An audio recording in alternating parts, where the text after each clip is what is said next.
सतनाम वाहिगुरु साहिब जीओ। मन्नै पावह मुख द्वार, मन्नै परवार साधार। मन्नै पावह मुख द्वार, मन्नै परवार साधार।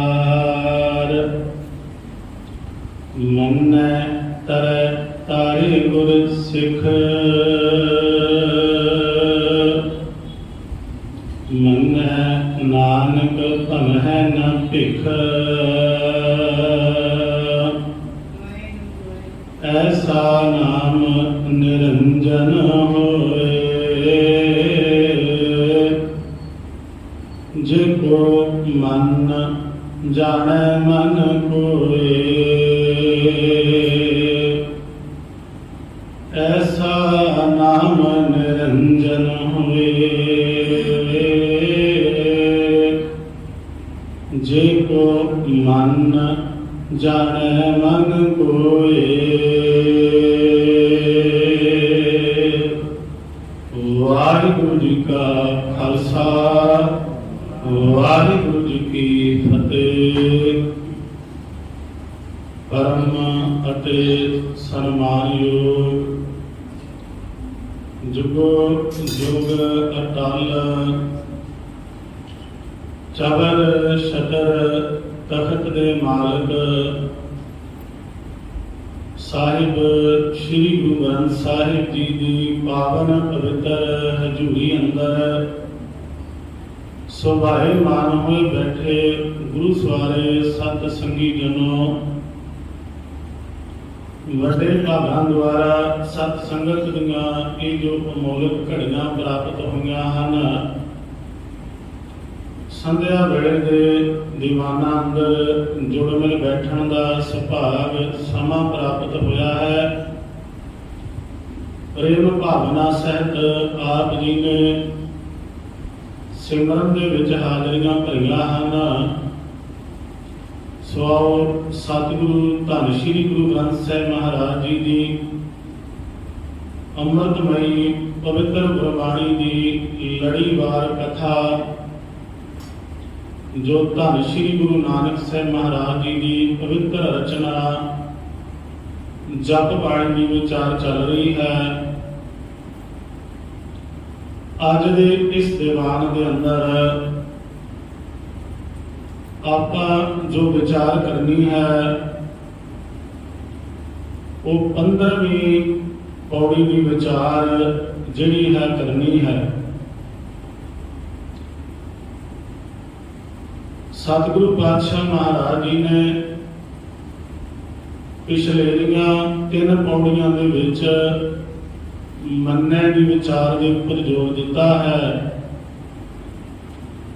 आप कई दिनों तो सरवण करते आ रहे हैं कि पहला 4 पौड़ियां सुनदियां हन, फिर अगलेरियां 4 पौड़ियां मनण दियां हन। इन्हां मनण दियां 3 पौड़ियां मन्ने दियां हन ते एक पहली पौड़ी मन्ने की गत कही ना जाए है। मनण दियां 4 पौड़ियां दे विच पहली पौड़ी दे विच उस दी अवस्था नूं बयान कीता है जिसने मान लिया है रब्बी हुक्म ते रजा नूं जिंदगी अंदर धारण कर लिया है। फिर अगलेरियां पौड़ियां दे विच मनण वाले दीयां अवस्थावां दा जिक्र कीता है कि मनण दे नाल होर किहड़े-किहड़े आत्मक गुण जिहड़े हन एक जगियासू विच पैदा हुंदे हन। सो आओ सतगुरु पातशाह महाराज जी की इस अगाध बोध बाणी की विचार करने तो पहला अदब सत्कार सहित गुरबख्शी फतेह परवार करो जी रसना पवित्र करदे आखिए वाहिगुरु जी का खालसा ਵਾਹਿਗੁਰੂ ਜੀ ਕੀ ਫਤਿਹ। ਗੁਰੂ ਸਵਾਰੀ ਸਤ ਸੰਗਤ ਜੀਓ, ਜਿਸ ਦਿਨ ਆਪਾਂ ਲੜੀਵਾਰ ਵਿਚਾਰ ਦੀ ਆਰੰਭਤਾ ਕੀਤੀ ਤਾਂ ਵੇਖੋ ਪਿਛਲੀ ਸਵਰਾਮ ਤੇ ਇਹ ਫੁਰਨਾ ਹੈ ਜਿਹੜਾ ਆਪਣੇ ਬਹੁਤ ਹੀ ਪਿਆਰੇ ਸਤਿਕਾਰਯੋਗ ਗਿਆਨੀ ਗੁਰੂ ਨਾਨਕ ਸਿੰਘ ਜੀ ਹੋਲਕ ਉਹਨਾਂ ਦੇ ਮਨ ਵਿੱਚ ਫੁਰਨਾ ਪੈਦਾ ਹੋਇਆ ਸੀ ਪਿਛਲੀ ਸਵਰਾਮ ਤੇ ਉਹਨਾਂ ਨੇ ਬੇਨਤੀ ਕੀਤੀ ਸੀ ਤੇ ਕੁਝ ਹੋਰ ਵੀ ਗੁਰਸਿੱਖ ਪਿਆਰਿਆਂ ਨੇ ਆਪਸ ਵਿੱਚ ਸਲਾਹ ਦੇ ਨਾਲ ਇਹ ਲੜੀਵਾਰ ਵਿਚਾਰ ਦੀ ਆਰੰਭਤਾ ਕੀਤੀ ਸੀ ਕਿ ਜੇਕਰ ਗੁਰੂ ਘਰ ਦੇ ਵਿੱਚ ਲੜੀਵਾਰ ਵਿਚਾਰ ਦੀ ਜਿਹੜੀ ਹੈ ਕਥਾ ਵਿਚਾਰ ਕੀਤੀ ਜਾਵੇ। ਹੁਣ ਆਪ ਜੀ ਸੋਚੋਗੇ ਮੈਂ ਅਰਜ਼ ਕਿਉਂ ਕਰ ਰਿਹਾ, ਕਿਉਂਕਿ ਕਈ ਵਾਰ ਜੋ ਸੰਗਤ ਵਿੱਚੋਂ ਸੁਣਨ ਨੂੰ ਮਿਲਦਾ ਹੈ ਤੁਹਾਡੇ ਨਾਲ ਜ਼ਰੂਰ ਉਸ ਦੀ ਸਾਂਝ ਪਾਣੀ ਮੇਰਾ ਫਰਜ਼ ਬਣਦਾ ਹੈ।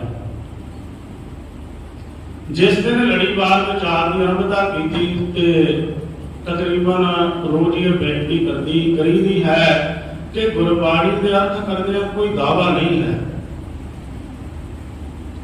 ਦਾਸ ਗੁਰਬਾਣੀ ਦੇ ਜੋ ਅਰਥ ਕਰਦਾ ਇਹਦੇ ਵਿੱਚ ਮੇਰਾ ਕੋਈ ਵੀ ਦਾਵਾ ਨਹੀਂ ਹੈ ਕਿ ਮੈਂ ਸੰਪੂਰਨ ਵਿਆਖਿਆ ਜਿਹੜੀ ਹੈ ਕਰ ਦਿੱਤੀ ਹੈ। ਵੇਖੋ ਪਹਿਲੀ ਗੱਲ ਹੈ ਗੁਰਬਾਣੀ ਅਗਾਧ ਬੋਧ ਹੈ, ਇਸ ਨੂੰ ਕੋਈ ਪੂਰਾ ਬਿਆਨ ਨਹੀਂ ਕਰ ਸਕਦਾ। ਇਹ ਤੇ ਇੱਕ ਨਿਮਾਣੀ ਜਿਹੀ ਕੋਸ਼ਿਸ਼ ਯਤਨ ਕੀਤਾ ਜਾਂਦਾ ਹੈ ਕਿ ਜਿਹੜੀ ਬਾਣੀ ਦਾ ਅਸੀਂ ਪਾਠ ਕਰਦੇ ਆ ਤੇ ਕਿੰਨਾ ਚੰਗਾ ਹੋਵੇ ਜੇ ਉਹਦੇ ਅਰਥ ਵੀ ਸਾਨੂੰ ਨਾਲੋਂ ਨਾਲ ਸਮਝ ਵਿੱਚ ਪੈ ਜਾਣ। ਵੇਖੋ ਆਮ ਗੁਰੂ ਘਰਾਂ ਵਿੱਚ ਲੜੀਵਾਰ ਵਿਚਾਰ ਚੱਲਦੀ ਹੈ ਤੇ ਮੇਰੇ ਵੱਲੋਂ ਇਹ ਵੀ ਬੇਨਤੀ ਹੈ ਜੇ ਕੋਈ ਨਗਰ ਦੇ ਵਿੱਚ ਗੁਰਬਾਣੀ ਦੇ ਅਰਥ ਵੇਖੋ ਇਹ ਕੋਈ ਡਿਗਰੀਆਂ ਦਾ ਕੰਮ ਨਹੀਂ ਹੈ। ਜਿੰਨਾ ਕੁ ਕੋਈ ਗੁਰੂ ਦੇ ਨੇੜੇ ਹੋ ਜਾਵੇਗਾ ਗੁਰਬਾਣੀ ਨੂੰ ਜਿੰਨਾ ਕੋਈ ਕਮਾਲੇਗਾ ਉਹਨਾਂ ਨੂੰ ਹੀ ਇਹਦੇ ਨਾਲ ਜੁੜ ਜਾਵੇਗਾ। ਵੇਖੋ ਕੋਈ ਵੀ ਜੇਕਰ ਨਗਰ ਦੇ ਵਿੱਚ ਕੋਈ ਵੀ ਵਿਦਵਤਾ ਗਿਆਨ ਰੱਖਦਾ ਹੈ ਇਹਦੇ ਵਿੱਚ ਹੁਣ ਹੰਕਾਰ ਵਿੱਚ ਇਸ ਗੱਲ ਨੂੰ ਲਿਓ ਜੇ ਕਿ ਸ਼ਾਇਦ ਮੈਂ ਆਖ ਰਿਹਾ ਕਿ ਮੈਨੂੰ ਹੀ ਸਾਰਾ ਕੁਝ ਆਉਂਦਾ ਹੈ। ਜੇ ਕੋਈ ਤੁਹਾਡੇ ਵਿੱਚ ਗੁਰਬਾਣੀ ਦੇ ਅਰਥ ਜਾਣਦਾ ਹੈ ਤੇ ਆਪ ਜੀ ਦੇ ਮਨ ਵਿੱਚ ਸ਼ੌਂਕ ਹੋਵੇ ਤੇ ਆਪ ਜੀ ਜ਼ਰੂਰ ਜਿਹੜੇ ਗੁਰਬਾਣੀ ਦੀ ਵਿਆਖਿਆ ਅਰਥ ਕਰਕੇ ਸੰਗਤ ਨੂੰ ਸਮਝਾ ਸਕਦੇ ਹੋ। ਕਿਉਂਕਿ ਮੈਨੂੰ ਜੋ ਸੁਣਨ ਵਾਸਤੇ ਆਇਆ ਕਿ ਸੰਗਤ ਵਿੱਚੋਂ ਕਿਸੇ ਆਖਿਆ ਭਈ ਗੁਰਬਾਣੀ ਦੀ ਵਿਆਖਿਆ ਮੈਂ ਵੀ ਕਰ ਸਕਦਾ ਹਾਂ। ਵੇਖੋ ਇਹ ਕੋਈ ਕਿਸੇ ਦੇ ਨਾਲ ਜਿੱਦ ਜਾਂ ਕੋਈ ਵਿਦਵਤਾ ਜਾਂ ਕੋਈ ਗਿਆਨ ਦਾ ਪ੍ਰਗਟਾਵਾ ਨਹੀਂ ਜੀ। ਤੁਸੀਂ ਸੋਚੋ ਕਿ ਸ਼ਾਇਦ ਮੈਂ ਇੱਥੇ ਸੰਗਤ ਵਿੱਚ ਤੁਹਾਨੂੰ ਆਪਣਾ ਗਿਆਨ ਦੱਸਣ ਵਾਸਤੇ ਬੈਠਾ ਨਹੀਂ। ਗਿਆਨ ਦੇ ਸਮੁੰਦਰ ਦੇ ਕੋਲ ਬੈਠ ਕੇ ਇਹ ਤਾਂ ਗੁਰੂ ਸਵਾਰੇ ਸੂਰਜ ਦੇ ਸਾਹਮਣੇ ਦੀਵਾ ਕਰ ਦੇਣ ਵਾਲੀ ਗੱਲ ਹੈ। ਜਿੱਥੇ ਗਿਆਨ ਦਾ ਸਮੁੰਦਰ ਸ੍ਰੀ ਗੁਰੂ ਗ੍ਰੰਥ ਸਾਹਿਬ ਹੋਵੇ ਤੇ ਉਹਦੇ ਸਾਹਮਣੇ ਆਪਾਂ ਦੀਵਾ ਬਾਲ ਲਈਏ, ਦੀਵੇ ਦੀ ਕੀ ਔਕਾਤ ਤੇ ਮੇਰੀ ਕੀ ਔਕਾਤ ਮੈਂ ਗੁਰਬਾਣੀ ਦੇ ਅਰਥ ਬਿਆਨ ਕਰ ਸਕਾਂ। ਇਹ ਤਾਂ ਇੱਕ ਨਿਮਾਣੀ ਦੀ ਕੋਸ਼ਿਸ਼ ਹੈ ਕਿ ਜਿੰਨਾ ਨੂੰ ਵੇਖੋ ਮਹਾਰਾਜ ਜੀ ਨੇ ਸੁਝੀ ਬਖਸ਼ੀ ਉਸ ਅਨੁਸਾਰ ਹੀ ਗੁਰਬਾਣੀ ਦੇ ਅਰਥ ਆਪ ਜੀ ਕੋਲੋਂ ਵੀ ਬੜਾ ਕੁਝ ਸਿੱਖਣ ਨੂੰ ਮਿਲਦਾ ਹੈ। ਕਈ ਗੁਰਸਿੱਖ ਬਾਣੀ ਪੜ੍ਹਨ ਵਾਲੇ ਨੇ ਦਾਸ ਤਾਂ ਅਕਸਰ ਬੇਨਤੀ ਕਰਦਾ ਹੈ ਕਿ ਵੇਖੋ ਜੇਕਰ ਕੋਈ ਅਰਥ ਕੋਈ ਗੁਰਬਾਣੀ ਦੀ ਵਿਆਖਿਆ ਦਾ ਖਿਆਲ ਤੁਹਾਡੇ ਮਨ ਵਿੱਚ ਆਏ ਤੇ ਇਸ ਤਰ੍ਹਾਂ ਹੈ ਤੇ ਜ਼ਰੂਰ ਦੱਸਣ ਦੀ ਖੇਚਲ ਕਰੋ। ਸੰਗਤ ਵਿੱਚੋਂ ਸੁਣਨ ਨੂੰ ਮਿਲਿਆ ਕਿ ਸਾਨੂੰ ਵੀ ਜਿਹੜਾ ਹੈ ਟਾਈਮ ਦੇਣਾ ਚਾਹੀਦਾ ਹੈ, ਅਸੀਂ ਵੀ ਅਰਥ ਕਰੀਏ ਤੇ ਵੇਖੋ ਇੱਥੇ ਕਿਸੇ ਨੂੰ ਵੀ ਨਾ ਨਹੀਂ ਹੈ। ਇੱਥੇ ਮੈਂ ਤਾਂ ਅਕਸਰ ਹੀ ਆਪਣੇ ਪ੍ਰਬੰਧਕ ਵੀਰ ਬੂਟਾ ਸਿੰਘ ਜੀ ਨੇ ਇਹਨਾਂ ਨੂੰ ਆਖਿਆ ਕਿ ਆਪ ਦੀ ਕੋਸ਼ਿਸ਼ ਕਰੋ ਕਿ ਹੋ ਸਕੇ ਕਿਸੇ ਦਿਨ ਸਮਾਂ ਨਾ ਹੋਵੇ ਤੇ ਕੋਈ ਗੁਰਸਿੱਖ ਪਿਆਰਾ ਵੀ ਚਾਹੀਦਾ ਜਿਹੜਾ ਗੁਰਬਾਣੀ ਦੇ ਅਰਥ ਕਰ ਦੇਣ। ਵੇਖੋ ਇਹ ਯਤਨ ਤਾਂ ਹੀ ਹੋਇਆ ਕਿ ਅਸੀਂ ਸੁਣ ਕੇ ਅਸੀਂ ਜਿਹੜਾ ਹੈ ਉਸ ਮਾਰਗ ਤੇ ਚੱਲਣਾ ਹੈ। ਯਤਨ ਤਾਂ ਹੀ ਹੋਇਆ ਤੇ ਜੇਕਰ ਕੋਈ ਇੱਥੇ ਇਹ ਦਾਅਵੇ ਕਰੇ ਹੁਣ ਮੈਂ ਤੇ ਹੰਕਾਰ ਵਾਲੇ ਤੇ ਗੁਰਸਿੱਖ ਪਿਆਰਿਓ ਦਾਸ ਨੇ ਪਹਿਲਾਂ ਬੇਨਤੀ ਕੀਤੀ ਕਿ ਇਹ ਵਿਅਕਤੀ ਲੈ ਕੇ ਨਾ ਆਇਆ ਜੇ ਗੁਰੂ ਘਰ ਦੇ ਵਿੱਚ। ਇੱਥੇ ਮੈਂ ਵੀ ਸਿੱਖਣ ਆਇਆ। ਸਿੱਖ ਦੇ ਆਪਾਂ ਕੱਲ ਵੀ ਅਰਥ ਕੀਤੇ ਸਨ ਕਿ ਸਿੱਖ ਅਸਲ ਵਿੱਚ ਜਿਹੜਾ ਗੁਰੂ ਦੀ ਸਿੱਖੀ ਸਿੱਖਿਆ ਵਿਚਾਰ ਦੇ ਉੱਪਰ ਜ਼ੋਰ ਦਿੰਦਾ ਹੈ। ਸੋ ਜਿਹੜਾ ਵੀ ਕੋਈ ਵੀਰ ਜਿਹੜਾ ਆਪਣੇ ਮਨ ਦੇ ਵਿੱਚ ਸੋਚ ਰੱਖਦਾ ਹੈ ਉਹਦੇ ਚਰਨਾਂ ਵਿੱਚ ਬੇਨਤੀ ਹੈ ਕਿ ਮੇਰਾ ਕਿਸੇ ਨਾਲ ਕੋਈ ਦਾਵਾ ਨਹੀਂ। ਆਪ ਜੀ ਦੇ ਮਨ ਦੇ ਵਿੱਚ ਸ਼ੌਂਕ ਹੈ ਉਹ ਗੁਰੂ ਘਰੇ ਗੁਰੂ ਸਾਰੇ ਮੈਕ ਫੜੇ ਤੇ ਸੰਗਤ ਨੂੰ ਜੋੜੇ ਗੁਰੂ ਦੇ ਨਾਲ। ਅਸੀਂ ਮਿਹਨਤ ਜੋੜਨ ਵਾਸਤੇ ਬੈਠੇ ਹਾਂ, ਉਹ ਯਤਨ ਕਰੇ ਜੋੜਨ ਦਾ ਯਤਨ ਕਰੇ। ਸੋ ਖੈਰ ਮੈਂ ਤਾਂ ਕਰਕੇ ਬੇਨਤੀ ਕੀਤੀ ਸੀ ਕਿਉਂਕਿ ਜੋ ਕੁਝ ਸੰਗਤ ਵਿੱਚੋਂ ਸੁਣਨ ਨੂੰ ਮਿਲਦਾ ਹੈ ਉਹ ਆਪ ਜੀ ਨਾਲ ਵੀ ਜ਼ਰੂਰ ਸਾਂਝਾ ਕੀਤਾ ਜਾ ਸਕਦਾ। ਸੋ ਹੁਣ ਆਪਾਂ ਇਸ ਵਿਸ਼ੇ ਵੱਲ ਨਹੀਂ ਜਾਣਾ, ਆਓ ਗੁਰਬਾਣੀ ਦੇ ਉਸ ਪੌੜੀ ਦੇ ਨਾਲ ਆਪਾਂ ਆਪਣਾ ਧਿਆਨ ਜੋੜੀਏ ਜੋ ਗੁਰੂ ਬਾਬੇ ਮਹਾਰਾਜ ਜੀ ਨੇ ਮੰਨਣ ਦੀ ਜਿਹੜੀ ਸਾਨੂੰ ਸਿੱਖਿਆ ਦਿੱਤੀ ਹੈ ਨਾ, ਅਸੀਂ ਉਹ ਮੰਨਣਾ ਹੈ। ਇਥੋਂ ਆ ਕੇ ਗੁਰੂ ਦਾ ਹੁਕਮ ਮੰਨਣਾ, ਹੁਕਮ ਮੰਨਿਆ ਹੋਵੇ ਪ੍ਰਵਾਨ ਤਾਂ ਖਸਮੈ ਕਾ ਮਹਿਲ ਪਾਈ ਸੀ। ਆਪਾਂ ਇਥੋਂ ਰੱਬੀ ਦਰ ਤੇ ਪਹੁੰਚਣ ਵਾਸਤੇ ਹੁਕਮ ਮੰਨਣ ਵਾਸਤੇ ਹੋਣਾ ਹੈ। ਜੋ ਗੁਰ ਕਹੇ ਸੋਈ ਭਲ ਮਾਨੋ ਦੀ ਵਿਚਾਰ ਸਿੱਖਣ ਵਾਸਤੇ ਹੋਣਾ ਹੈ। ਅੱਜ ਦੀ ਪਾਵਨ ਪੌੜੀ ਦੇ ਅੰਦਰ ਪਾਤਸ਼ਾਹ ਨੇ ਕੁਝ ਮੁਕਤੀ ਦੀ ਗੱਲ ਕੀਤੀ ਹੈ। ਮੰਨੈ ਪਾਵੈ ਮੋਖ ਦਵਾਰ, ਮੰਨਣ ਦੇ ਨਾਲ ਮੋਖ, ਜਿਹੜਾ ਮੋਕਸ਼ ਸ਼ਬਦ ਤੋਂ ਬਣਿਆ ਹੈ, ਮੋਖ ਮੰਨੈ ਪਾਵੈ ਮੋਖ ਦਵਾਰ, ਕਿ ਮੰਨਣ ਦੇ ਨਾਲ ਮਨੁੱਖ ਮੁਕਤੀ ਦੇ ਦੁਆਰੇ ਤੇ ਪਹੁੰਚ ਜਾਂਦਾ ਹੈ। ਹੁਣ ਗੁਰੂ ਸਵਾਰਿਓ ਸਾਨੂੰ ਸਭ ਤੋਂ ਪਹਿਲਾਂ ਇਹ ਜ਼ਰੂਰ ਪਤਾ ਹੋਣਾ ਚਾਹੀਦਾ ਹੈ ਕਿ ਮੁਕਤ ਅਸੀਂ ਕਿਸ ਤੋਂ ਹੋਣਾ ਹੈ। ਜਿੰਨੀ ਦੇਰ ਤੱਕ ਸਾਨੂੰ ਇਹ ਨਾ ਪਤਾ ਚੱਲਿਆ ਭਈ ਮੁਕਤੀ ਕੀ ਹੈ ਤਾਂ ਅਸੀਂ ਮੁਕਤੀ ਦਾ ਦਰ ਕਿਵੇਂ ਖੋਜਾਂਗੇ। ਮੰਨ ਲਓ ਸਾਡੇ ਪੇਟ ਦੇ ਵਿੱਚ ਦਰਦ ਹੈ, ਕਿਸੇ ਦੇ ਲੀਵਰ ਵਿੱਚ ਦਰਦ ਹੈ, ਉਹਨੂੰ ਰਾਤ ਨੂੰ ਆਪਾਂ ਗੋਲੀ ਦੇ ਦਿੰਦੇ ਆ ਭਈ ਆਹ ਗੋਲੀ ਲੈ ਲੈ ਤੇ ਤੇਰੀ ਦਰਦ ਟਿਕ ਜਾਏਗੀ। ਉਹ ਇੱਕ ਰਾਤ ਤੇ ਦਰਦ ਸ਼ਾਂਤ ਹੋ ਜਾਂਦੀ ਹੈ। ਵੇਖੋ ਇੱਕ ਰਾਤ ਪੇਟ ਦੀ ਦਰਦ ਗਾਇਬ ਹੋ ਗਈ, ਦੂਜੇ ਦਿਨ ਫਿਰ ਹੋਣੀ ਸ਼ੁਰੂ ਹੋ ਗਈ। ਉਹ ਗੋਲੀ ਜਿਹੜੀ ਉਹ ਮਸਲੇ ਦਾ ਹੱਲ ਨਹੀਂ, ਉਹ ਬਿਮਾਰੀ ਦਾ ਜਿਹੜਾ ਹੈ ਰੋਗ ਨਹੀਂ ਕੱਟ ਸਕਦੀ ਦਰਦ ਦੀ ਗੋਲੀ। ਆਖਰ ਹਾਰ ਕੇ ਸਾਨੂੰ ਕੀ ਕਰਨਾ ਪਏਗਾ ਕਿ ਡਾਕਟਰ ਕੋਲ ਜਾਵਾਂਗੇ ਤੇ ਉਹ ਸਾਨੂੰ ਟੈਸਟ ਕਰਾਉਣ ਦੀ ਜਿਹੜੀ ਹੈ ਸਲਾਹ ਦੇ ਦਿੰਦਾ। ਉਹ ਆਖੇਗਾ ਅਲਟਰਾਸਾਊਂਡ ਕਰਵਾ ਲਓ, ਜੇ ਪੇਟ ਵਿੱਚ ਦਰਦ ਹੈ, ਜੇ ਹੱਡੀ ਵਿੱਚ ਦਰਦ ਹੈ ਤੇ ਐਕਸਰੇ ਕਰਵਾ ਲਓ, ਪੇਟ ਵਿੱਚ ਰਸੋਲੀ ਨਾ ਹੋਵੇ, ਪੇਟ ਵਿੱਚ ਕਿਸੇ ਕਿਸਮ ਦਾ ਕੋਈ ਰੋਗ ਨਾ ਹੋਵੇ। ਫਿਰ ਸਾਨੂੰ ਪਤਾ ਚੱਲਦਾ ਕਿ ਪੇਟ ਵਿੱਚ ਦਰਦ ਦਾ ਕਾਰਨ ਕੀ ਹੈ। ਮੁਕਤ ਹੋਣ ਵਾਸਤੇ ਪਹਿਲਾਂ ਇਹ ਸਾਨੂੰ ਪਤਾ ਹੋਣਾ ਚਾਹੀਦਾ ਹੈ ਕਿ ਮੁਕਤੀ ਹਾਸਲ ਕਿਸ ਤੋਂ ਕਰਨੀ ਹੈ, ਬੰਧਨ ਕਿਹੜੇ ਪਏ ਹੋਏ ਨੇ। ਪਹਿਲਾਂ ਇਹ ਤਾਂ ਪਤਾ ਹੋਵੇ ਨਾ ਭਈ ਬੰਧਨ ਕਾਹਦੇ ਪਏ ਹੋਏ ਨੇ। ਪਾਤਸ਼ਾਹ ਮਹਾਰਾਜ ਜੀ ਨੇ ਜਦੋਂ ਗੁਰਬਾਣੀ ਵਿੱਚ ਬਹੁਤ ਤਾਦ ਵਿੱਚ ਮੁਕਤੀ ਦੀ ਗੱਲ ਕੀਤੀ ਹੈ ਨਾ, ਤਾਂ ਉੱਥੇ ਵੇਖੋ ਮਰਨ ਮੁਕਤ ਕਿਨ ਪਾਈ ਦੇ ਬਾਰੇ ਲਿਖਿਆ ਹੈ। ਭਈ ਮਰਨ ਤੋਂ ਬਾਅਦ ਮੁਕਤੀ ਵੇਖੀ ਕਿਨੇ। ਮੁਏ ਹੋਏ ਜੋ ਮੁਕਤ ਦਿਓਗੇ ਕੋਈ ਨਾ ਜਾਣੇ ਕੋਈ ਨਾ, ਮੁਏ ਹੋਏ ਜੋ ਮੁਕਤ ਦਿਓਗੇ।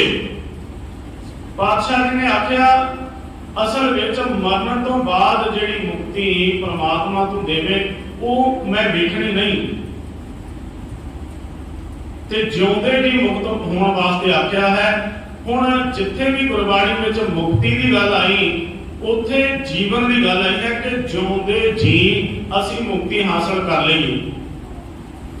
ਆਮ ਤੌਰ ਤੇ ਧਰਮਾਂ ਦੇ ਪੈਰੋਕਾਰਾਂ ਨੇ ਜਿਹੜੀ ਮੁਕਤੀ ਦੀ ਗੱਲ ਕੀਤੀ ਉਹ ਮੁਕਤੀ ਇਹ ਸੀ ਕਿ ਬੰਦਾ ਮਰ ਜਾਵੇ, ਉਹਦੇ ਤੋਂ ਬਾਅਦ ਹਿੰਦੂ ਧਰਮ ਵਾਲਿਆਂ ਵੱਲੋਂ ਦੱਸਿਆ ਹੋਇਆ ਉਹਨਾਂ ਮੁਤਾਬਕ ਕਰਮ ਕੀਤਾ ਜਾਵੇ।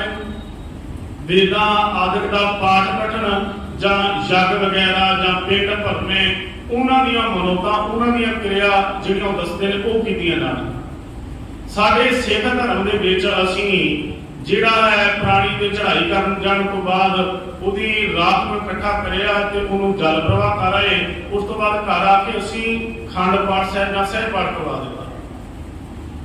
ਕਰਨ ਵਾਲਿਆਂ ਨੇ ਸਹਿਜ ਪਾਠ ਕਰ ਦਿੱਤਾ, ਖੰਡ ਪਾਠ ਸਾਹਿਬ ਕਰ ਦਿੱਤਾ, ਉਹ ਕਰਕੇ ਤੇ ਆਪਣੇ ਘਰ ਚਲੇ ਗਏ ਤੇ ਅਸੀਂ ਆਪਣਾ ਇੱਥੇ ਤੱਕ ਸਮਝ ਲਿਆ ਭਈ ਸਾਡਾ ਸੰਬੰਧੀ ਜਿਹੜਾ ਮੁਕਤ ਹੋ ਗਿਆ ਹੈ। ਪਰ ਬਾਦਸ਼ਾਹ ਜੀ ਨੇ ਆਖਿਆ ਕਿ ਮਰਨ ਤੋਂ ਬਾਅਦ ਮੁਕਤੀ ਨਹੀਂ, ਜਿਉਂਦੇ ਜੀ ਅਸੀਂ ਮੁਕਤੀ ਹਾਸਲ ਕਰ ਸਕਦੇ ਹਾਂ।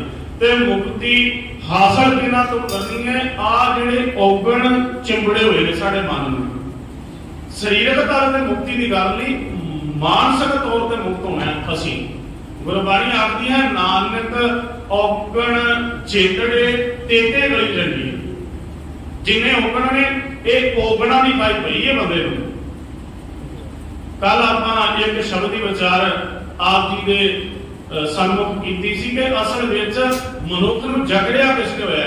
ਤਿਤ ਸਰਵਰਣੈ ਭਈਲੇ ਨਿਵਾਸਾ ਪਾਣੀ ਪਾਵਕ ਤਿਨਹਿ ਕੀਆ ਪੰਕਜ ਮੋਹ ਪਗ ਨਹੀਂ ਚਾਲੈ ਹਮ ਦੇਖਾਂ ਤੇ ਡੂਬੀਲੇ।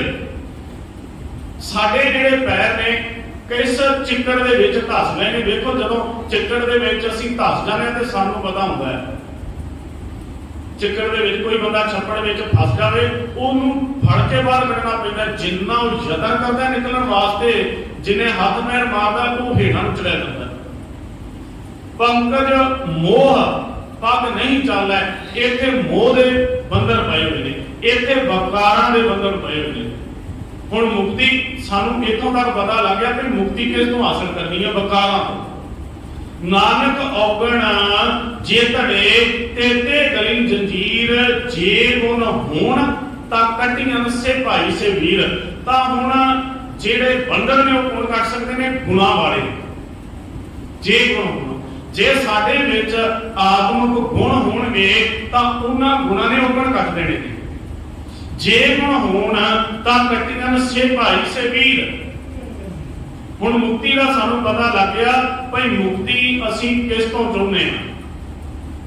ਔਗਣਾ ਤੋਂ ਮੁਕਤੀ ਹਰ ਕੋਈ ਬੰਦਾ ਚਾਹੁੰਦਾ ਹੈ। ਵੇਖੋ ਇਹ ਜਿਹੜੇ ਔਗਣ ਨੇ ਭਾਵੇਂ ਬਿਆਨ ਕਰਨੇ ਸੌਖੇ ਨੇ ਪਰ ਸਾਰੀ ਜ਼ਿੰਦਗੀ ਦੇ ਵਿੱਚ ਬੰਦੇ ਨੂੰ ਕਈ ਜਕੜੀ ਰੱਖਦੇ ਨੇ।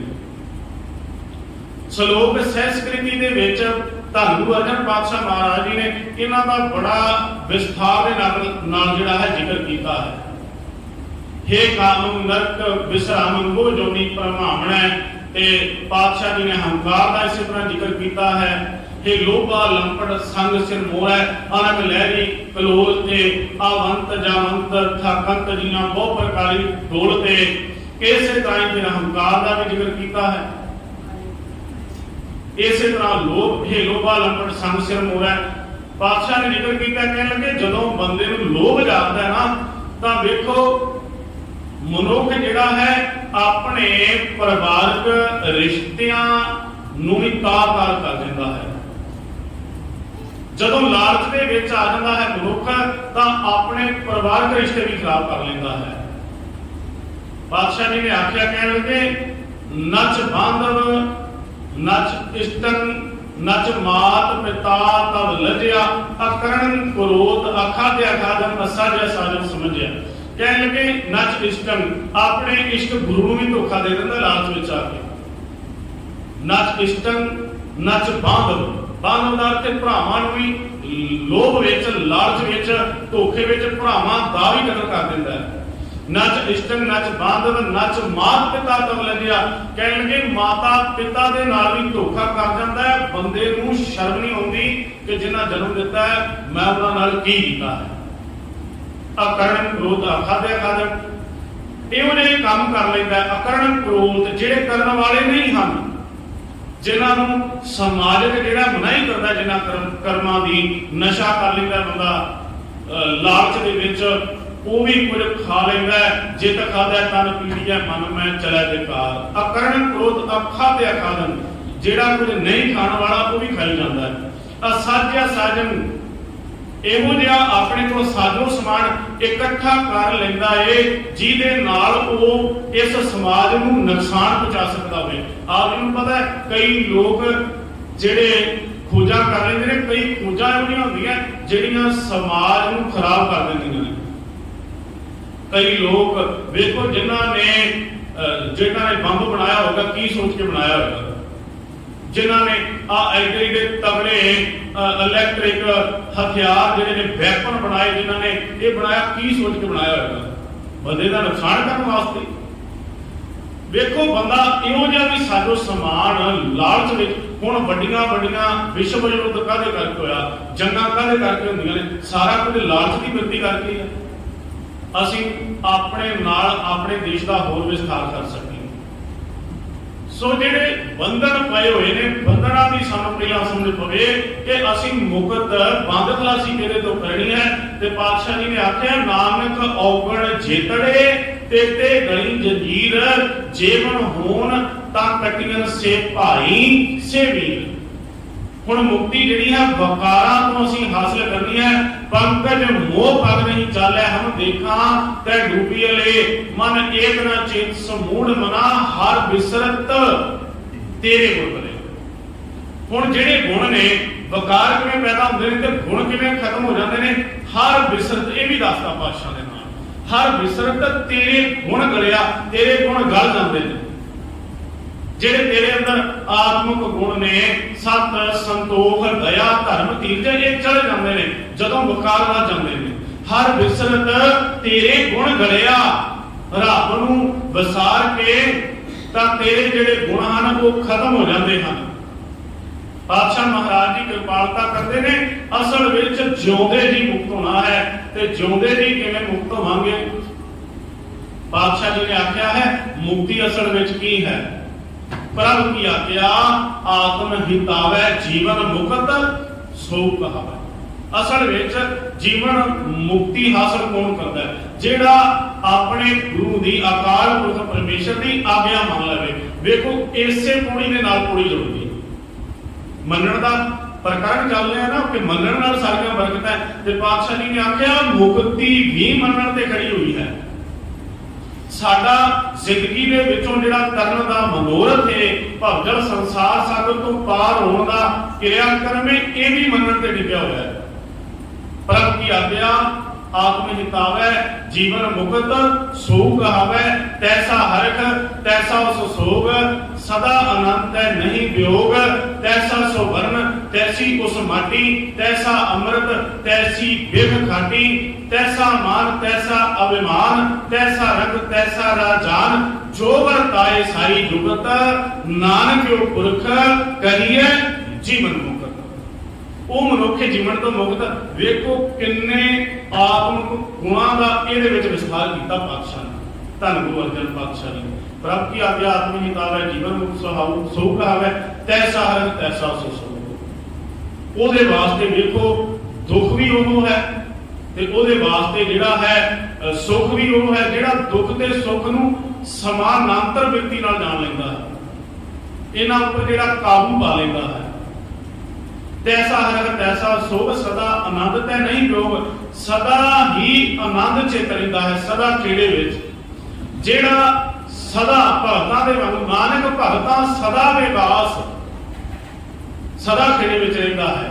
ਸਦਾ ਆਨੰਦ ਤੈ ਨਹੀਂ ਵਿਯੋਗ। ਤੈਸਾ ਸੁਵਰਨ ਤੈਸੀ ਉਸ ਮਾਟੀ। ਆਪਣੀ ਬਿਰਤੀ ਨੂੰ ਇੱਥੇ ਲੈ ਜਾਣਾ ਕਿ ਮਾਇਆ ਜਿੱਥੇ ਮਨੁੱਖ ਨੂੰ ਪੋ ਨਹੀਂ ਸਕਦੀ। ਵੇਖੋ ਜਦੋਂ ਇਹਨੇ ਆਤਮਕ ਗੁਣਾਂ ਨੂੰ ਮਨੁੱਖ ਹਾਸਲ ਕਰਦਾ ਹੈ ਤਾਂ ਉਹਨੂੰ ਮੁਕਤੀ ਕਿਸੇ ਤੋਂ ਮੰਗਣ ਵਾਸਤੇ ਨਹੀਂ ਜਾਣਾ ਪੈਂਦਾ, ਉਹ ਜਿਉਂਦੇ ਜੀ ਆਪ ਮੁਕਤ ਹੋ ਜਾਂਦਾ ਹੈ। ਤੈਸਾ ਸੋ ਵਰਨ ਤੈਸੀ ਉਸ ਮਾਟੀ ਤੈਸਾ ਅੰਮ੍ਰਿਤ ਤੈਸੀ ਬਿਖ ਖਾਟੀ ਖਾਟੀ। ਤੈਸਾ ਮਾਨ ਤੈਸਾ ਅਭਿਮਾਨ ਤੈਸਾ ਰੰਗ ਤੈਸਾ ਰਾਜਾਨ। ਜਿਹੜਾ ਮਾਨ ਅਪਮਾਨ ਨੂੰ ਬਰਾਬਰ ਸਮਝਦਾ ਹੈ। ਜੇ ਕੋਈ ਉਸਤਤ ਕਰ ਗਿਆ ਤਾਂ ਫਰਕ ਨਹੀਂ, ਜੇ ਕੋਈ ਬਦਨਾਮੀ ਕਰ ਗਿਆ ਨਿੰਦਿਆ ਕਰ ਗਿਆ ਤਾਂ ਕੋਈ ਫਰਕ ਨਹੀਂ ਹੈ। ਤੈਸਾ ਸਵਰਨ ਤੈਸੀ ਉਸ ਮਾਟੀ ਤੈਸਾ ਅੰਮ੍ਰਿਤ ਤੈਸੀ ਬੇਖਾਟੀ ਤੈਸਾ ਮਾਨ ਤੈਸਾ ਅਭਿਮਾਨ ਤੈਸਾ ਰੰਗ ਤੈਸਾ ਰਾਜਾਨ। ਜੋ ਵਰਤਾਏ ਸਾਈ ਜੁਗਤ। ਜੋ ਪਰਮਾਤਮਾ ਖੇਡ ਕਰਦਾ ਹੈ, ਜੋ ਕੁਝ ਜੀਵਨ ਵਿੱਚ ਵਾਪਰ ਰਿਹਾ ਉਹਨੂੰ ਰੱਬੀ ਦਾਤ ਸਮਝ ਲੈਣਾ। ਜੋ ਵਰਤਾਏ ਸਾਰੀ ਜੁਗਤ ਨਾਨਕ ਉਹ ਪੁਰਖ ਕਹੀ ਹੈ ਜੀਵਨ ਮੁਕਤ। ਅਸਲ ਵਿੱਚ ਉਹ ਮਨੁੱਖ ਜੀਵਨ ਜਿਉਂਦੇ ਹੀ ਮੁਕਤ ਹੈ ਜਿਹੜਾ ਪਰਮਾਤਮਾ ਦੀਆਂ ਦਿੱਤੀਆਂ ਦਾਤਾਂ ਦਾ ਸ਼ੁਕਰਾਨਾ ਕਰੇ, ਆਪਣੇ ਵਿੱਚ ਆਤਮਿਕ ਗੁਣ ਪੈਦਾ ਕਰੇ। ਮੰਨੈ ਪਾਵੈ ਮੋਖ ਦੁਆਰ। ਮੰਨਣ ਦੇ ਨਾਲ ਮੁਕਤੀ ਦਾ ਦਰ ਮਿਲ ਜਾਂਦਾ ਹੈ। ਹੁਣ ਇੱਕ ਤੇ ਹੈ ਦਰ, ਦੋਨਾਂ ਦਾ ਗੁਰਬਾਣੀ ਵਿੱਚ ਜ਼ਿਕਰ ਹੈ। ਇੱਕ ਹੈ ਦਰ, ਇੱਕ ਹੈ ਘਰ। ਕਈ ਮਨੁੱਖ ਦਰ ਤੱਕ ਖੜੇ ਰਹਿੰਦੇ ਨੇ, ਘਰ ਨਹੀਂ ਜਿਉਂਦੇ। ਦੇਖੋ ਦਰ ਦਾ ਅਰਥ ਹੈ ਦਰਵਾਜ਼ਾ। ਸਾਡੇ ਘਰ ਦਾ ਦਰਵਾਜ਼ਾ ਹੁੰਦਾ, ਬਾਹਰ ਗੇਟ ਹੁੰਦਾ। ਜੇ ਮਨੁੱਖ ਬਾਹਰ ਗੇਟ ਖੜ ਕੇ ਏਦਾਂ ਖੜਕਾਈ ਜਾਵੇ, ਅਸੀਂ ਆਖੀਏ ਗੇਟ ਖੁੱਲ੍ਹਾ ਤੇ ਅੰਦਰ ਹੀ ਨਾ ਆਵੇ, ਫਿਰ ਅਸੀਂ ਉਹਨੂੰ ਕੀ ਆਖਾਂਗੇ? ਭਾਈ ਗੇਟ ਖੁੱਲਾ ਹੈ, ਅੰਦਰ ਆ ਜਾ। ਹੁਣ ਕਈ ਮਨੁੱਖ ਦਰ ਤੱਕ ਹੀ ਲਟਕੇ ਰਹਿੰਦੇ ਨੇ, ਦਰ ਤੇ ਅੱਪੜ ਜ਼ਰੂਰ ਜਾਂਦੇ ਨੇ, पर वो घर तक नहीं पहुंचते। जिन्नी देर तक घर नहीं पहुंचता उन्नी देर तक वो मुक्ति नहीं प्राप्त कर सकेगा। इसलिए पातशाह जी ने जदों अगे जाके मुंदा संतोख सरमपत झोली ध्यान की करा कि भूत तो अगली पौड़ी होनी है ना, तो वो किसकी आ जानी, सो दर तेरा केहा, अगे की है सो घर केहा, तेरा घर क्यों लिया, तेरा घर क्यों लिया जिथे तू सारियां दी संभाल कर रहा है। दो चीज़ों का जिक्र कर दिता। ਇਹਦਾ मतलब दर अलग है ते घर परमात्मा का अलग है। सो दर तेरा केहा सो घर केहा, जित बै सर्व संभाले बाजे तेरे नाद अनेक संखा, केते तेरे वामन हारे। वो तेरा घर क्यों लिया है जिथे अनहद दे बाजे बजन लग पैंदे ने, बाजे तेरे नाद अनेक संखा। ये कोई सुते सिद्ध खेड नहीं वापरदी, एक खेड ऐसी वापरदी है जदों मनुख जागृत हो जाता है। कई बार अक्सर पहला भी एक अर्ज की कि बहुतात में धार्मिक ग्रंथ लिखे ने जिन्होंने जिक्र किया है कि कई बार मनुख को पता नहीं चलता, पर गुरबाणी आखदी है बिल्कुल पता चलता है। मनुख सुते हुए तो जागृत हो जाता है, बिल्कुल उन्होंने प्रतख दृष्ट मान विखाई देने लग पैदा है सारा कुछ। बाजे तेरे नाल अनेक असंखा, कि उत्थे जाके अनहद वाले बाजे गूंजण लग पैंदे ने। बाजे तेरे नाल अनेक असंखा, केते तेरे वामन हारे, केते तेरे राग प्रीसों कही है, केते तेरे वामन हारे, उत्थे बेअंत राग वजन लग पैंदे ने। हुण प्यारे जिहड़े गुरबाणी लिखण वाले 15 भगत बैठे ने, गुरु साहबान बैठे ने, वो कहते संगीत सीखण वास्ते थोड़ा गए। जाकि गुरु नानक पातशाह का कोई गुरु सी, वो तो किसी को भी सीखण वास्ते बैठे, पर गुरु नानक पातशाह ने रागां विच गुरबाणी जिहड़ी है लिखी हुई है, रागां दे विच उन्होंने शब्द गायन कीते। इसे तरह धन गुरु अंगद पातशाह महाराज जी ने धन गुरु अमरदास 6 पातशाहियां की बाणी है, तो वो कितों राग सीखण वास्ते नहीं गए। होर गुरु साहबाना का तो शायद इतिहास में हवाला हो, पर गुरु नानक पातशाह महाराज जी ने किहदे कोलों राग सीखे। बाबा कबीर साहब वर्गे, फरीद साहब वर्गे, 15 भगतां दे विचों रविदास वर्गे, नामदेव वर्गे, एक किहदे कोलों विद्या हासिल करनगे। ਇਹਦਾ मतलब कोई अनुभवी विद्या जिहड़ी अंदर प्रगट होंदी है, कोई अनुभव का अंदर ज्ञान पैदा होता है जिहड़ा मनुख नूं बहुत कुछ जिहड़ा है सिखा देता है। जिहड़ा अंदर का ज्ञान है, ज्ञान अंजन गुर दिया अज्ञान अंधेर विनाश, हर कृपा ते संत पेटिया नानक मन प्रकाश। ये जिहड़ा प्रकाश शब्द है, अंधकार मिटना ते ज्ञान का चानण होना, उहदे विच किन्ना कुछ वापरदा, किन्नियां खेडां वापरदियां हैं। जे साडे कमरे दे विच हनेरा हो जाए ते कोई मनुख सारे परिवार के मैंबर रल के हनेरे नूं हत्थां दे नाल कढण दा यतन करना, ते कोई आप आखेगा कमरे होए की कर रहे हो। जे हनेरा दूर करना है तो कोई दीवा जला लो, मोमबत्ती बाल लो, हनेरा आपे दूर हो जाना है। हत्थां दे नाल हनेरा नहीं बाहर निकलेगा। इसे तरह ही अज्ञानता मनुख दे मन दे विच जिहड़ा मानसिक तौर ते अज्ञानता है ना, वो इसे तरह ही अज्ञानता नूं कड्ढण वास्ते मनुख ने जोर बाहरी तौर ते लाया होया है। जिहड़ा ज्ञान अंजन का कॉन्सेप्ट है ना, असल विच अंधकार मिटना की है, अज तक किसी ने गुरु रूप दीवा ही नहीं बालिया। सिक्खी सिक्ख्या गुर विचार ते यतन जोर ही नहीं दिता गया। पातशाह जी ने इसे करके गुरबाणी दे विच आसा दी वार विच वचन आखे सन, जिहड़ा अंधकार है ना अंदर दा, वो गुरु तो बिना दूर नहीं होना। जे 100 चंदा उगवै सूरज चढ़ै हजार, इत्ते चानन होंदियां गुर बिन घोर अंधार। बाहर दा चानन, बाहर ज्ञान बहुत खिलरिया पिया है। जेकर ज्ञानवान हो के कोई मनुख रब्बी घर तक पहुंच जाता, तो ये वचन कदी ना आखने पैंदे, अत सुंदर कुलीन चतर मुख ज्ञानी धनवंत मृतक कहिए नानका, जे प्रीत नहीं भगवंत। अत दा सोना ज्ञानवान चतरवान, देखो जितना मर्जी भी विद्या पढ़ने वाला क्यों ना आवे, जिन्नी देर तक परमात्मा दे नाल लिव नहीं जुड़ी, उन्नी देर तक उस घर तक नहीं पहुंच सकेगा। ते किस तरीके नाल पहुंचना है? पातशाह महाराज जी ने सौखा ही हल दस्सिया है, मन्ना पावे है मोख द्वार, मनण दे नाल मुक्ति दा दर हो जाता है, चाहुंदे जी मनुख मुक्त हो जाता है। मन्ना पावे है मोख द्वार, मन्ना परवारै साधार। ਇਹਦੇ ਉੱਤੇ ध्यान दिया जे, ਮੰਨਣ ਦੇ ਨਾਲ ਪਰਿਵਾਰ ਦਾ ਸਾਧਾਰ, ਭਾਵ ਆਪਣੇ ਪਰਿਵਾਰ ਦਾ ਵੀ ਜਿਹੜਾ ਹੈ ਪਾਰ ਉਤਾਰਾ, ਪਰਿਵਾਰ ਵੀ ਸੁਣ ਜਾਂਦਾ ਹੈ। ਹੁਣ ਆਪ ਜੀ ਆਖੋਗੇ ਜਿਨ੍ਹਾਂ ਦੇ ਨੇ ਪਰਿਵਾਰ ਤੇ ਉਹ ਤਾਂ ਮਨੁੱਖਾਂ ਦਾ ਪਰਿਵਾਰ ਤਾਂ ਜਾਵੇਗਾ, ਪਰ ਜਿਹੜੇ ਬੰਦੇ ਨੇ ਵਿਆਹ ਨਹੀਂ ਕਰਵਾਇਆ, ਹੁਣ ਇਹ ਗੁਰਬਾਣੀ ਦੀ ਪੰਕਤੀ ਕਿ ਉੱਥੇ ਛੁੱਟੀ ਪੈ ਜਾਵੇ, ਨਹੀਂ ਜਾਵੇਗਾ। ਅਸਲ ਵਿੱਚ ਕਿਹੜੇ ਪਰਿਵਾਰ ਦਾ ਜ਼ਿਕਰ ਕੀਤਾ ਹੈ? ਇਹ ਜਿਹੜਾ ਸਾਡਾ ਸਮੁੱਚਾ ਜੀਵਨ ਹੈ, ਇਸ ਪਰਿਵਾਰ ਦਾ ਵੇਖੋ ਗੁਰਬਾਣੀ ਦੇ ਟੀਕਿਆਂ ਦੇ ਵਿੱਚ ਜਿੱਥੇ ਇਹਦੇ ਅਰਥਾਂ ਦੀ ਗੱਲ ਆਈ ਹੈ ਨਾ, ਬਹੁਤਾਤ ਵਿੱਚ ਜਿਤਨੇ ਵੀ ਟੀਕੇ ਹਨ ਪ੍ਰੋਫੈਸਰ ਸਾਹਿਬ ਸਿੰਘ ਵਾਲਾ, ਉਹਦੇ ਵਿੱਚ ਵੀ ਸਾਡੇ ਸੰਸਾਰੀ ਪਰਿਵਾਰ ਦੀ ਗੱਲ ਕੀਤੀ ਗਈ ਹੈ। ਪਰ ਕੱਲ ਦਾਸ ਪ੍ਰਿੰਸੀਪਲ ਸਤਵੀਰ ਸਿੰਘ ਦਾ ਜਦੋਂ ਟੀਕਾ ਪੜਿਆ, ਉਹਨਾਂ ਆਖਿਆ ਜਿਹੜਾ ਸਾਡਾ ਇਹ ਜੀਵਨ ਹੈ, ਆ ਸਾਡਾ ਸਰੀਰ ਹੈ ਵੀ ਤਾਂ ਸਾਡਾ ਪਰਿਵਾਰ ਹੀ ਹੈ, ਆ ਗਿਆਨ ਇੰਦਰੀ ਵੀ ਤਾਂ ਸਾਡਾ ਪਰਿਵਾਰ ਹੀ, ਆ ਨੇਤਰ ਇਹ ਨੇਤਰੋ ਮੇਰਿਓ। ਉੱਥੇ ਜਦੋਂ ਨੇਤਰਾਂ ਨੂੰ ਆਵਾਜ਼ ਮਾਰੀ ਤਾਂ ਇਹਨਾਂ ਨੂੰ ਇੱਕ ਆਪਣਾ ਆ ਕੇ ਆਵਾਜ਼ ਮਾਰੀ, ਇਹ ਨੇਤਰੋ ਮੇਰਿਓ ਹਰ ਤੁਮ ਮੈਂ ਜੋਤ ਧਰੀ ਹਰ ਬਿਨ ਅਵਰ ਨਾ ਦੇਖੋ ਕੋਈ। ਉੱਥੇ ਗਿਆਨ ਇੰਦਰੀਆਂ ਨੂੰ ਆਖਿਆ ਕਿ ਤੁਹਾਨੂੰ ਕੇਵਲ ਰੱਬ ਵੇਖਣ ਵਾਸਤੇ ਪੈਦਾ ਕੀਤਾ ਤੇ ਤੁਸੀਂ ਪਰਮਾਤਮਾ ਨੂੰ ਵੇਖ ਸਕੋ। ਇਹ ਸਰਵਣੋ ਮੇਰਿਓ ਸੱਚ ਸੁਣਨੇ ਨੋ ਪਠਾਏ, ਕੰਨਾਂ ਨੂੰ ਆਵਾਜ਼ ਮਾਰ ਕੇ ਆਖਿਆ ਗੁਰੂ ਅਮਰਦਾਸ ਪਾਤਸ਼ਾਹ ਨੇ, हे ਸਰਵਣੋ ਮੇਰਿਓ ਸੱਚ ਸੁਣਨੇ ਨੋ ਪਠਾਏ, ਤੁਹਾਨੂੰ ਸੱਚ ਸੁਣਨ ਵਾਸਤੇ ਪੈਦਾ ਕੀਤਾ। ਇਹ ਰਸਨਾ ਤੂੰ ਅੰਨ ਰਸ ਰਾਜ ਨਹੀਂ, ਤੇਰੀ ਪਿਆਸ ਨਾ ਜਾਏ। हे मेरी जीव ने रसना, तेरी प्यास नहीं जाती।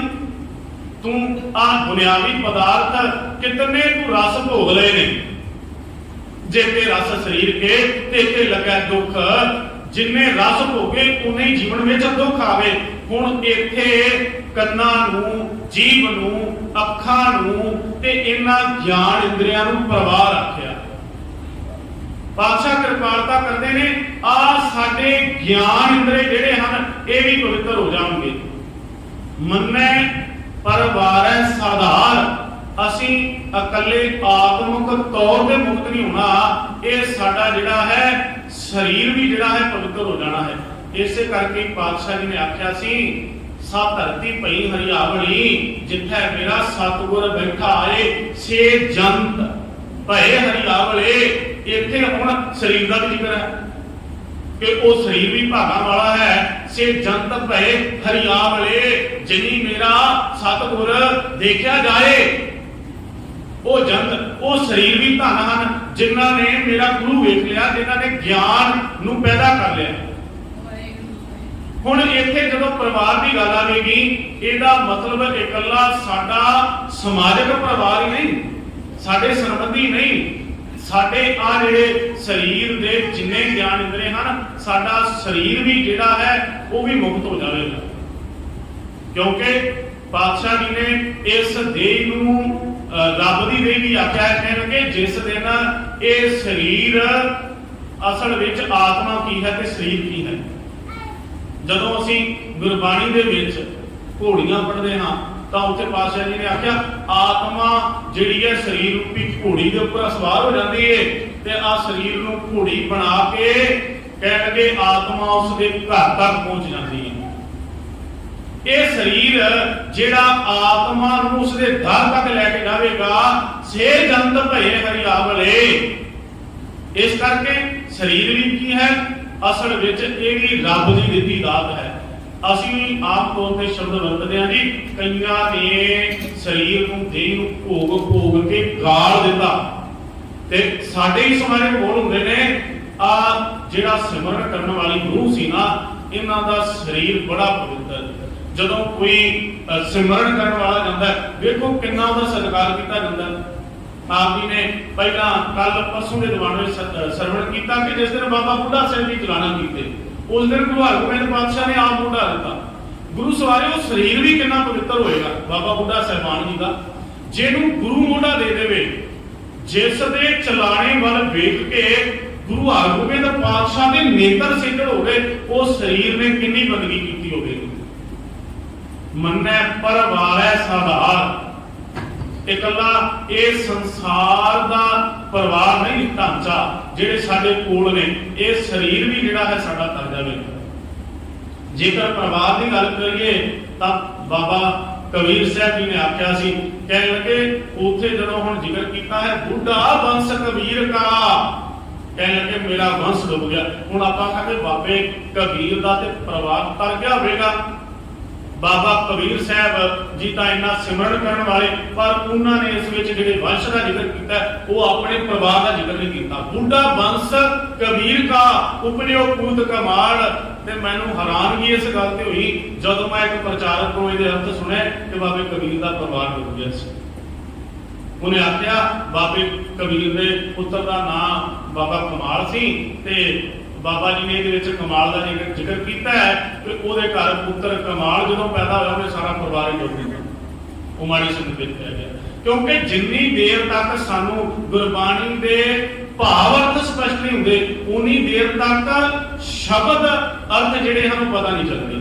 असी जिन्नी देर तक भाव अर्थ नहीं विचारांगे। बूढ़ा वंश कबीर का उपजो पूत कमाल, केड़ा वंश डुब गया? आ आत्मक गुणा वाला वंश सी ना, जेड़े आत्मक गुण सन वो जांदे रहे। बूढ़ा वंश कबीर का उपजो पूत कमाल, हर का सिमरन छाड़ गए। इत्थे विश्राम लेना है।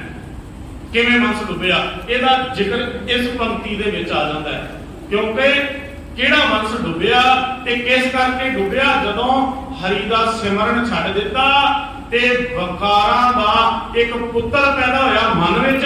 उस विकारा रूपी पुत्र ने सारे गुणां दा तहस नहस कर दिता। बूढ़ा वंश कबीर का उपजो पूत कमाल, हर का सिमरन छड्ड के घर ले आया माल। रब का सिमरन छड्ड दिता ते बाहरों वकार इकट्ठे करके लै आते। बाहरों ये सोच इकट्ठी करके ले आती कि मैं चोरी कर लवां, मैं नशा कर लवां, मैं किसी तरीके नाल किसी नाल धोखा कर लवां, ठगी कर लवां। उन्हें फिर किहड़ा वंश डोब दिता? जेड़े अंदर आत्मक गुण सन, सत संतोख दया धर्म धीरज, ये सारे जाते रहे। मन्नै परिवार है साधार। हुण बाबा कबीर साहब जी के जदों परिवार की गल होंदी है तो गुरु सवारियो जिस परिवार में बाबा कबीर साहब पैदा होया तो प्यारिओ वो परिवार जिहड़ा है वो परिवार भी तो जरूर तरिया होगा। पातशाह जी महाराज जी तो इत्थे हुण गल करते हैं, जिनी नाम ते आया गए मसकत काल, नानक ते मुख उजले केती छुट्टी नाल। गुरबाणी तो इस गल की प्रोड़ करती है कि कोल सुनने वाला बंदा भी कर जाता है। तो प्यारे बाबे कबीर का परिवार ही ना तरिया होगा। इत्थे जिहड़ी परिवार की गल की वो सी वकारा गुण रूपी परिवार की। जे गुण रूपी परिवार खत्म कर दिता वकारा दे पुत्र भी। मन्नै परिवार है साधार, मनण दे नाल मनुख दा परिवार भी तर जाएगा। चाहे वो इन्ना ज्ञान इंद्रे परिवार की गल होवे, चाहे साडे घर परिवार की गल होवे। क्योंकि आप जी ने वेखिया होवेगा जदों असीं सिमरन करने आ ते वेखो गुरबाणी दे विच इतिहास विच भी बहुतात विच इस दा जिक्र मिलदा है कि एक मनुख दा जीवन वेख के दूजे दे अंदर तिन्ना देख मन चाओ ठंडा।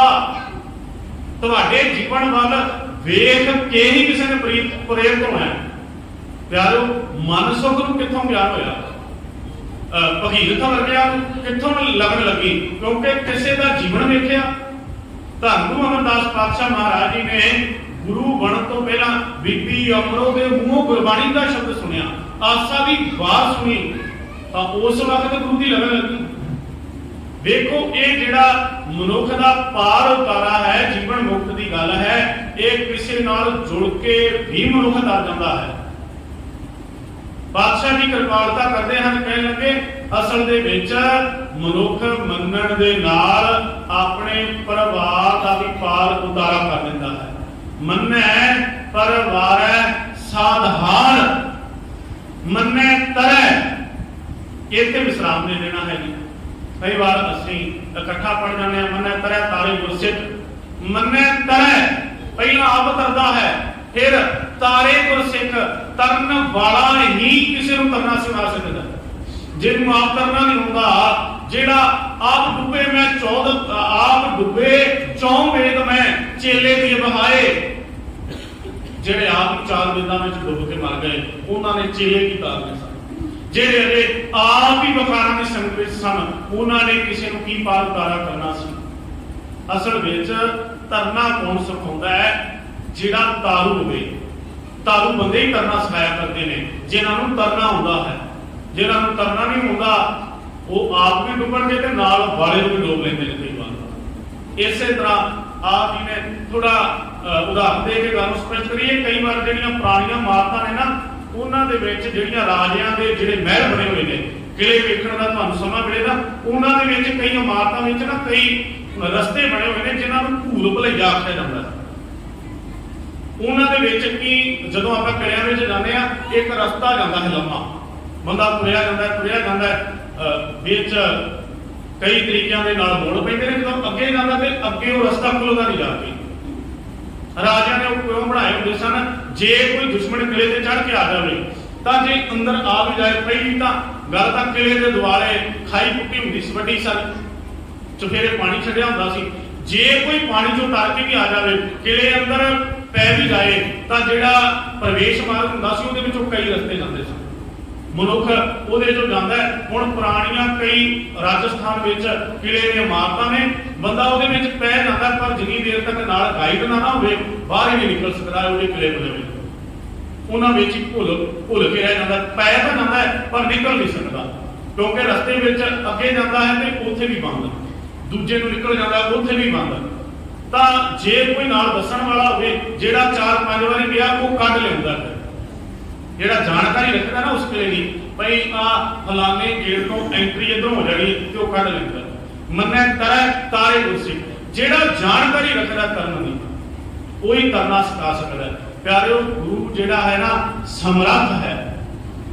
ਧੰਨ ਗੁਰੂ ਕਲਗੀਧਰ ਪਿਤਾ ਮਹਾਰਾਜ ਜਦੋਂ ਭਾਈ ਸੈਦੇ ਨਾਲ ਮਿਲਾਪ ਹੋਇਆ ਨਾ, ਮੁਸਲਮਾਨ ਵੀਰ ਸੀ, ਉਹ ਰੋਜ਼ ਸੈਦਾ ਜਿਹੜਾ ਹੈ ਬੇੜੀ ਲੈ ਕੇ ਜਾਂਦਾ ਸੀ ਭਾਈ ਸੈਦਾ दरिया तो परले पासे, ते वो रोज अक्सर बेनतियां करता सी कि मेरी अर्जे दातिया कि मेरी बेड़ी दे विच इन्ने लोग चढ़ के जाते ने ते किते कितनी कृपा होवे जेकर तू मेरी इस बेड़ी विच आके चरण पावे।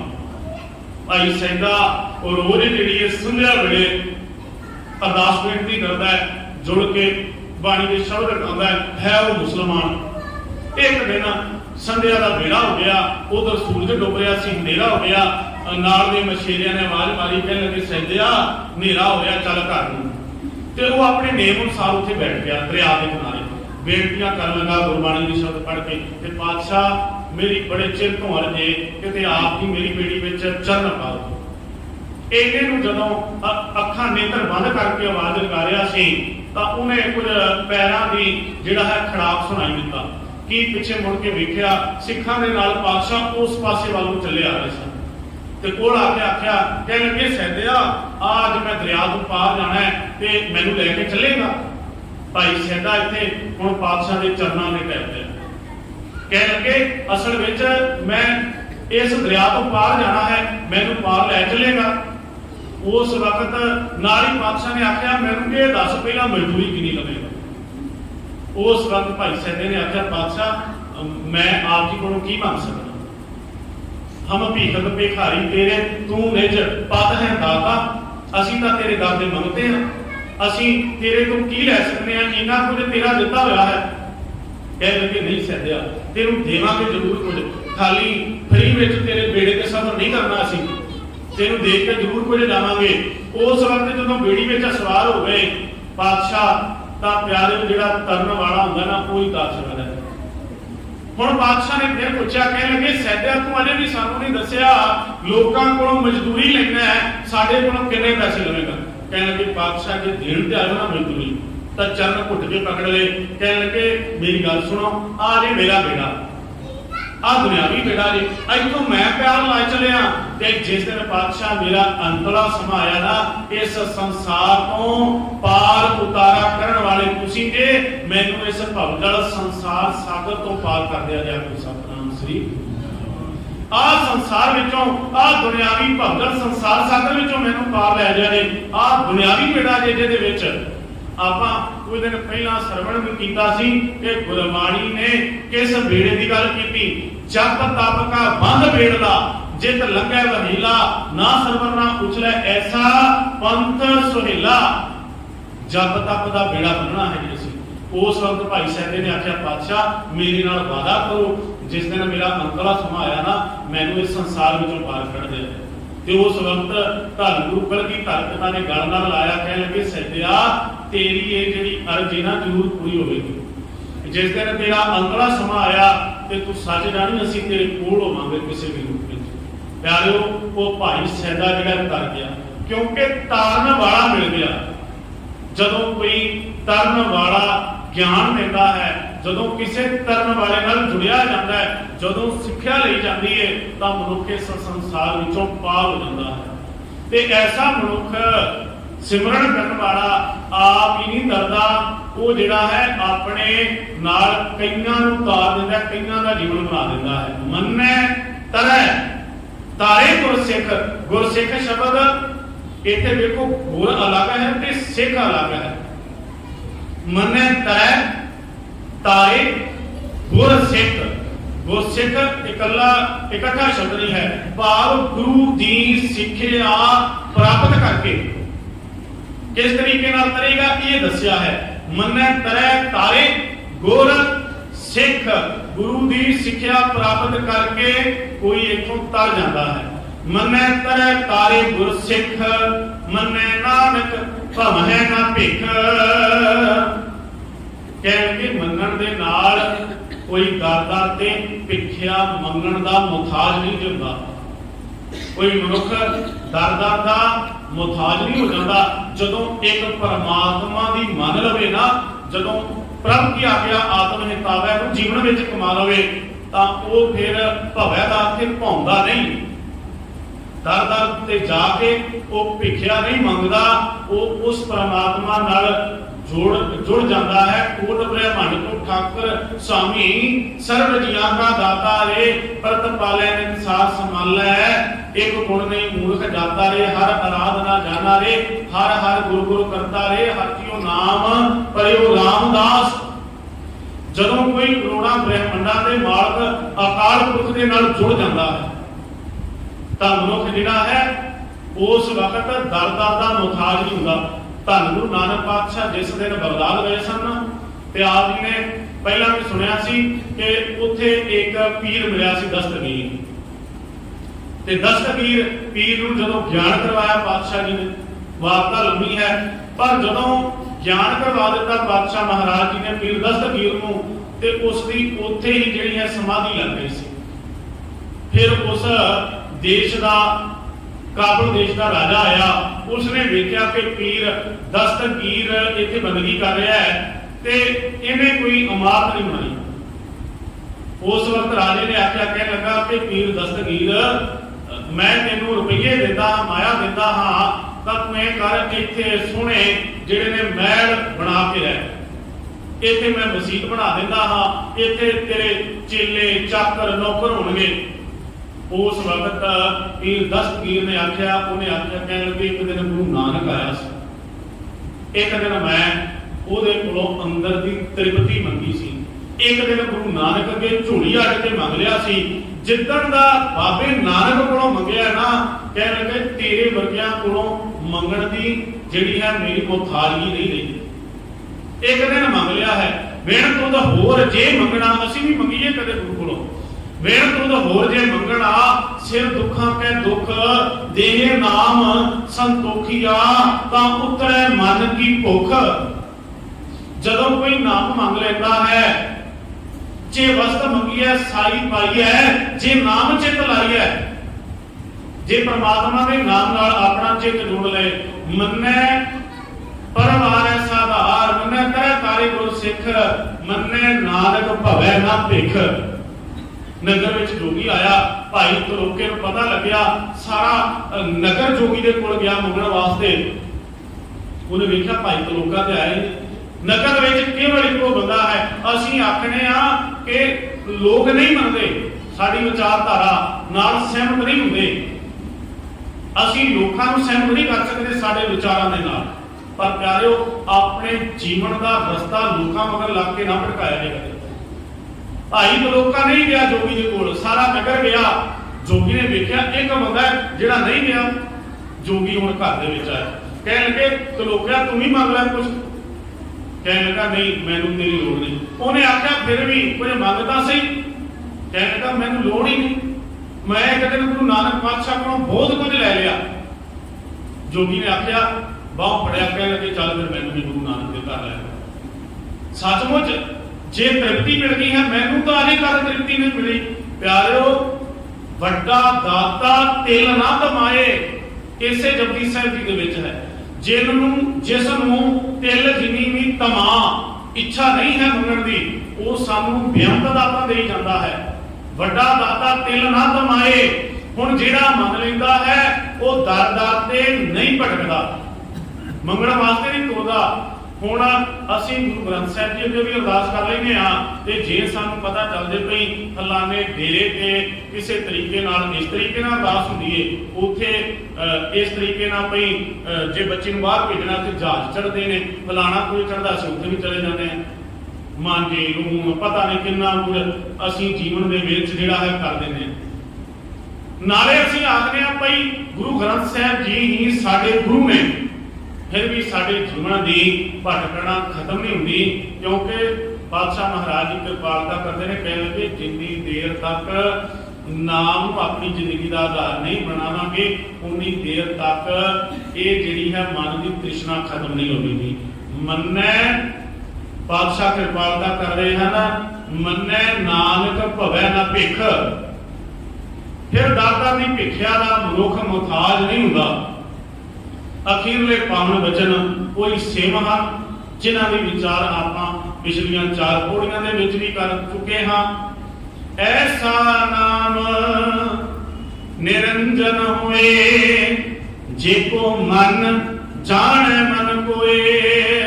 उस मनुख की जिंदगी के अंदर ऐसा नाम प्रगट होंदा है, वो परमात्मा जिहड़ा विकारां दी कालक तो रहत है, उस नाल मनुख जुड़ जाता है। उस नाम रूपी अकाल पुरख परमेश्वर जी दे नाल जिहड़ा मनुख जेको मन जाने मन कोए, जिहड़ा अपने गुरु की गल नूं मन लैंदा है, जीवन अंदर मन के जीवन का आधार बना लैंदा है।